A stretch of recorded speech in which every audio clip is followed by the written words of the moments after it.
Bismillah ar-Rahman ar-Rahim. Alhamdulillahi Rabbil Alameen. Wa sallallahu wa sallam wa barak wa an'im ala abdihi wa rasulihi al-ameen wa ala alihi wa sahbihi ajma'in amma ba'd. Assalamu alaikum wa rahmatullahi wa barakatuh. May the peace and blessings of Allah subhanahu wa ta'ala, the exalted, be upon you all. Abdullah Oduro with the Learn the Letters seminars. As those of you that saw, these seminars are going to be 20-minute seminars, and there are 20 of them. So there will be 20-minute seminars covering the letters of the Arabic language, how to recite and read the Arabic language. That meaning that we will cover the virtues and the vowels and the actual letters, what the letters look like separated, what they look like connected, because some of them will change their structure, how they sound when they're separated, how they sound when they're connected. There may be certain instances where these sounds may change, they may be elongated. We're going to learn all of that, God willing, within these 20 sessions that we will have together by the permission of Allah subhanahu wa ta'ala. So, being that you are a convert, or maybe a new Muslim or a renewed Muslim, either way, this is going to be an experience that is unforgettable, because as many people will learn a language, you have to obviously learn the Arabic, because you won't understand what you are reading in order to learn that language. And if you learn the language, that is the first step in order to move on to understand the contents of the language. So when thinking about it in hindsight, 20-minute seminars, less than a month, less than half of an hour for each time that you do it, you are learning how to read a whole other language. You're learning how to read an ancient, rich language, the language of Arabic, being that the other rich languages being Aramaic, which is the language that Jesus spoke and is not prevalent nowadays, and the language of Hebrew, which is the language of the Jews, the language of the Talmud and the Torah. But this is the language of the Quran, which shows an authenticity, genuineness when it comes to the language of the Quran, being that it is an ancient old language. So you being someone that is converted to Islam, or you've been born Muslim but never had the opportunity to know that when you read this language to people that see you come into Islam, or see you as someone that was never understood the language, never could read the language, and they see you after a month and you're able to read something that may look like them as chicken scratch. It doesn't look like English, or doesn't look like any of the characters of their language. We have to admit this is something amazing. Okay. Myself, I was able to read the Arabic language with a sheikh, a scholar that taught me how to read the Arabic language. And he told me, and I'll never forget, he said, I was sitting with a friend of mine, and the friend was reading it, and it was just like a whole bunch of, you know, sounds to me. I couldn't understand and distinguish it. But I saw that it was a weird language. It was very curved. There were some curves, and there were lines, and you know, loops here and there. And the brother was struggling to read to the scholar, to the sheikh. And I was just sitting there perplexed.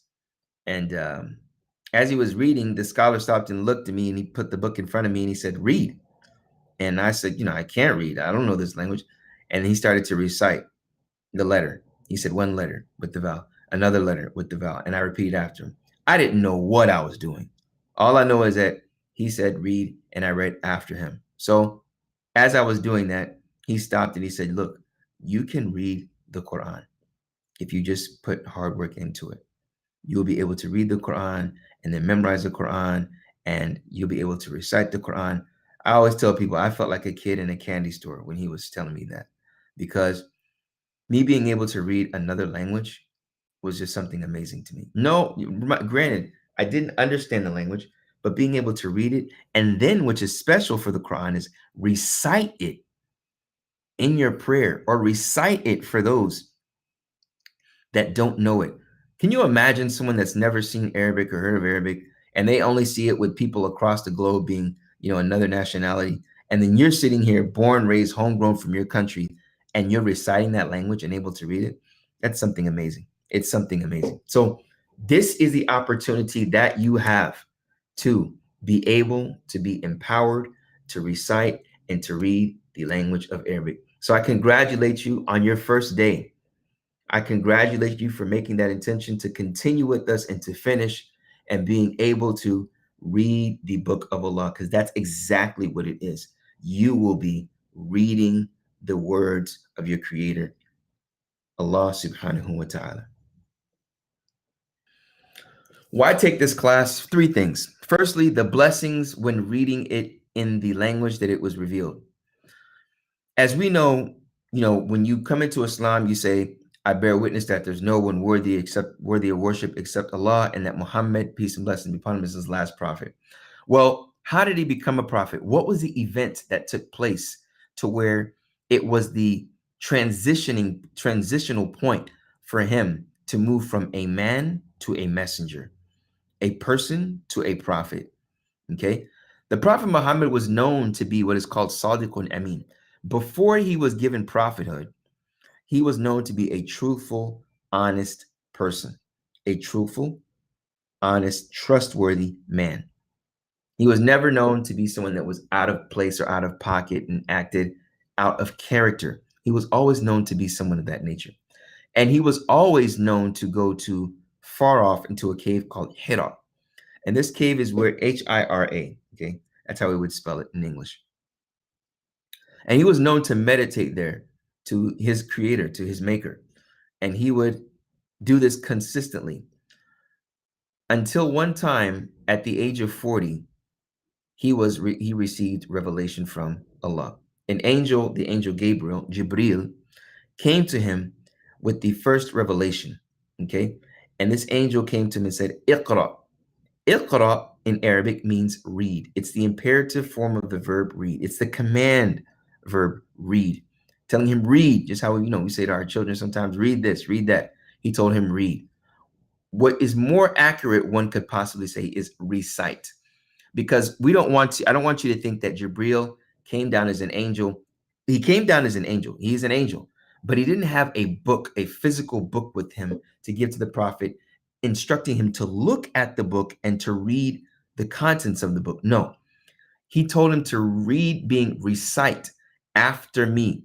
And the prophet, being illiterate or being someone that could not read or write, he was not able to exactly recite after him because he said, I'm not able to read or recite. So then Jibril said, recite, read. He said, I'm not able to. Then he said, Iqra bismi rabbika alladhi khalaq. Read in the name of your Lord who created. And we see this as the 96th chapter of the Quran, which is the chapter of alaq, the chapter of the blood clot. And there's a reason it's called the blood clot because it's mentioned later in the Quran when it talks about basically the stages of the birth of the child, which was mentioned 1400 plus years ago and was discovered much later than that. But in any case, the first thing is the blessings when reading the Quran. The Prophet in the tradition, he said, reading letters such as Alif, Lam, and Mim. These are three different letters. Alif is a letter, Lam is a letter, and Mim is a letter. And you will find this in the beginning of the second chapter of the Quran. And these are words that Allah chose to use, and it's not understood. Even scholars didn't understand the meaning of that. And some of them say it's to show the magnificence of Allah's eloquence and to prove that he's able to do something that mankind cannot do or even understand or comprehend, and as a test for their faithfulness in the message of the Quran. So the Prophet said, Alif Lam Mim, one will receive blessings for each letter recited. He said, I'm not saying that Alif Lam Mim is all one letter, but Alif is a letter, Lam is a letter, and Mim is a letter. So imagine if you receive blessings for every letter that you recite. We have to understand that the blessings of God cannot be enumerated. We cannot count them. And if we tried to count them, we wouldn't be able to count them. So when we look at when we think of barakah, which is blessings, right now you are able to hear me. Right now you are able to look at the slide. Each one of those faculties that you have, hearing, seeing, is a blessing. If you are able to hear for one day, it's a blessing.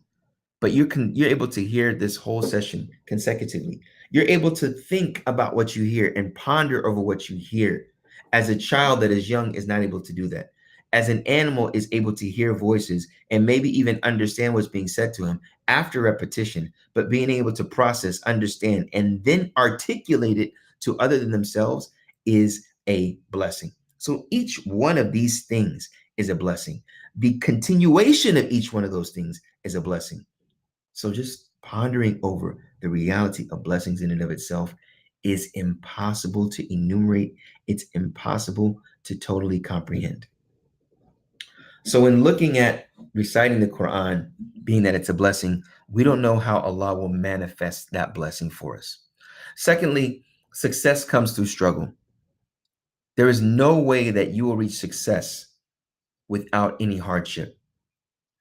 Someone may consider something that was easy for you as a success, but you don't see it as that because it was easy for you. It was easy for you. So you don't consider it a success. What you consider success is something that you worked hard for, something that you had to take yourself to the limit, something that you had to be consistent in and go through hard times, times where you didn't want to do it, but you did it because you saw the light at the end of the tunnel. You were looking for that. You had that ultimate goal in mind. And when you reach that goal, that is what is success. So success comes through struggle.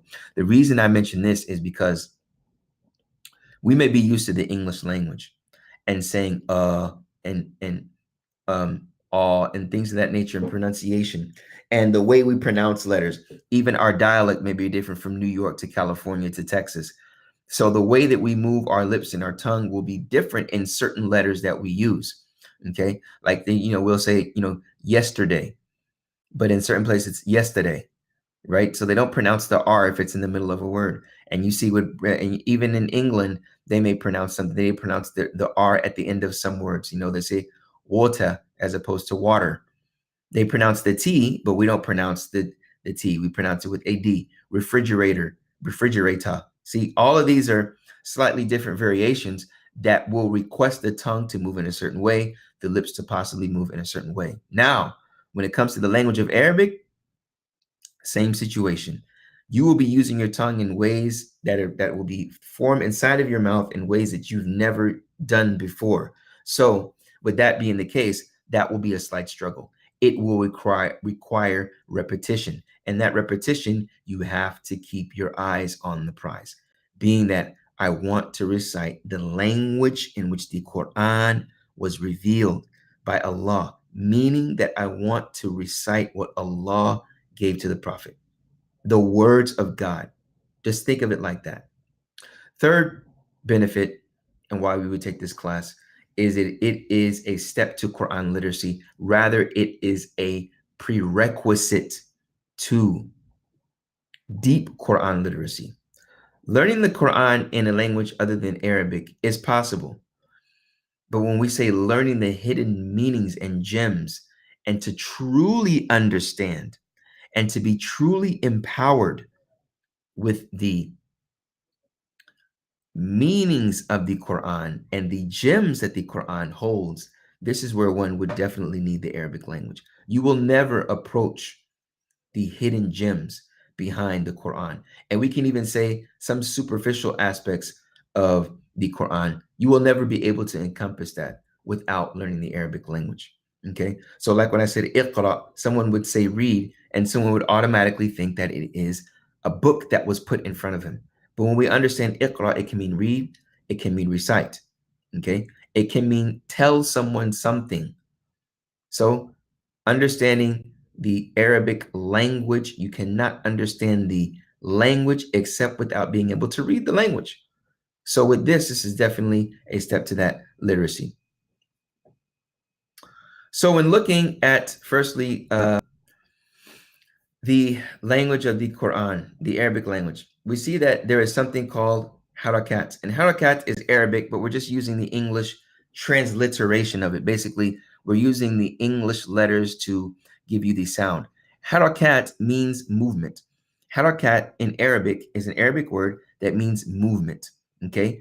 And the movement is the vowels. Like in English, we have A, E, I, O, U. And each one of those letters has a sound. A, E, U, right? Or I, okay? So each one of those letters have a sound, and the sound may change based on letters that it is accompanied with. Okay. In Arabic, that is generally not the case, except with some letters such as alif, which we will talk about. You may say lillahi or Allahi. Okay. But what I want you to understand here is that Arabic does have vowels, and the vowels are much easier to distinguish and decipher because of the symbols. But when you become a professional, you can read without the actual vowels. But what we're going to take are the vowels, inshallah ta'ala, today. We're not going to take all of them, but we're going to take the basic vowels that from these vowels, you're able to distinguish and move on to more complex vowel usage, inshallah. The first vowel, we have three vowels, okay? The first vowel is called fatha, okay? Like you have, it says here, fat and ha, but it's called fatha. Now, if you were to see it together without the dash, you would see the Fatha, and you probably say fatha, because we know th to be what? Tha, like in the word thick or third. But here it's fatha. Fatha means to open, or fataha means to open. So it is as though you are opening your mouth when you pronounce it. And the pronunciation is ah, ah. Okay, just a split second. So if you were to touch your finger on the desk or on your thigh or on anything, touch it for a split second, like not to tap it, not like that, but just hold, tap, like in the word mat, mat. Okay, so it's not but okay, if you look in this sign to your left, that circle, the dotted circle, represents any letter. Okay, so we haven't learned the Arabic letters yet, but it would represent any letter. So if you were to put a there, okay, it would be a. So the sign for fatha is the small slanted line at the top of a letter. The small slanted line at the top of a letter. That would represent fatha, which has the a sound, which you would find in the word mat. The next one is called dhamma. Dhamma. And the sound for dhamma is oo, oo, as when we see in the word root. Now, we don't say root, even though it has two O's. But if you had the word B-O-O, we'd say boo, right? You would elongate it. But here, the basic sound of the dhamma is a quick sound, okay? It's oo, oo, oo, oo, okay? The symbol for that is the loop that you see here. The loop looks like a slanted 9, okay? Or an upside down 6, or a 6 that is fell over on its back, right? That's what it looks like. And that is at the top of the letter also. Remember, the circle represents the actual Arabic letter. The loop at the top of it represents dhamma, which is the sound of u, like in the word root. And dhamma means to pucker or to bring something together. So it is though you are puckering your lips, but leaving a slight opening and saying ooh, ooh. The third and last one of the basic vowels of Arabic is called kasra. Kasra, okay? And that pronunciation is E, like in the word meat.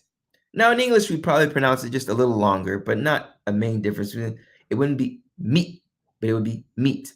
But in its kasra, remember, it's a split second that you pronounce all three of these. So the sign for kasra is a slanted line at the bottom of the letter, just like with fatha is a slanted line at the top of the letter.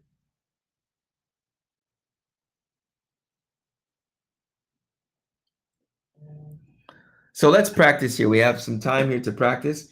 We see the first one starting from E1, inshallah ta'ala, is starting from the right to the left. So in Arabic, we read from right to left. So here we would see that it is u'a on one E, starting from the right to the left, is u'a. Okay. And if we look at, let's say 2C would be ui. 2C, ui. And 3A would be IU, would be IU. Okay? So looking at some of these signs, I want you to look at some of these, inshallah, and then we will practice them, bi'idhnillahi ta'ala, on the next lesson coming up. We will practice them on the next lesson, and we will go over them. But remember, again, kasra is the line at the bottom. Dhamma is the loop at the top. Fatha is the line at the top. Fatha being a, like in mat. Kasra being u, like in root. Or excuse me, Dhamma being u, like in root. And kasra being I, like in meat. Jazakumullahu khairan. I will see you for the next session, inshallah, to where we will start on the letters. We will cover 4 of them, inshallah, along with the vowel application. May Allah bless you all. Assalamu alaikum wa rahmatullahi wa barakatuh.